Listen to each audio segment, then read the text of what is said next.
মুর্শিদাবাদ এলাকা জুড়ে, মুর্শিদাবাদ জেলা জুড়ে, শামশেরগঞ্জ, ফারাক্কা, যেখানে নদী ভাঙন বড় সমস্যা, আজকে সেখানে সরকারি সাহায্য তো দূরের কথা, জমি দেওয়ার যে কাজ সেটাও ফারাক্কা ব্যারেজকে চাপে রেখে কেন্দ্র সরকার যাতে মানুষ জায়গা না পায়, জমি না পায়, সেটা সুনিশ্চিত করছে।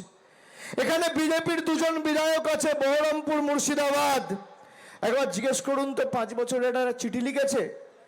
নদী ভাঙনের কারণে যারা ক্ষতিগ্রস্ত, যাদের পুনর্বাসনের জন্য জায়গা দরকার আছে, যাদের প্রয়োজনীয়তা রয়েছে, তাদের জমি, তাদের জায়গা ফারাক্কা ব্যারেজকে দিয়ে আটকে রাখা হচ্ছে। তার কারণ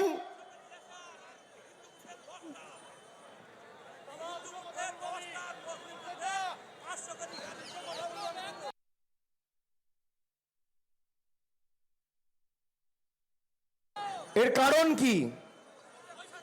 এর কারণ বলছে হিন্দু বুথে 10টা নোটিশ আর মাইনরিটি বুথে 500টা নোটিশ। সারা, এটা আমি বলছি না, সাধারণ মানুষ বলছে।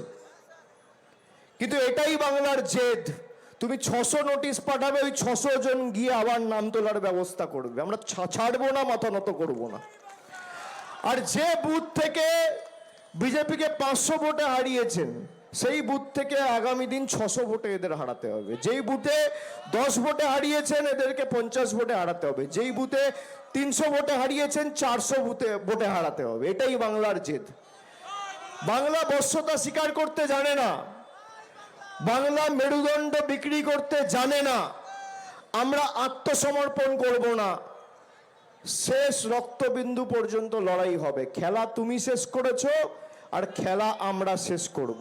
তুমি শুরু করেছো, আমরা শেষ করব। বাংলার মানুষকে বঞ্চিত করে রাখার খেলা। ভেবেছিল বাড়ি দেবো না, বাংলার মানুষ বাড়ি পাবে না।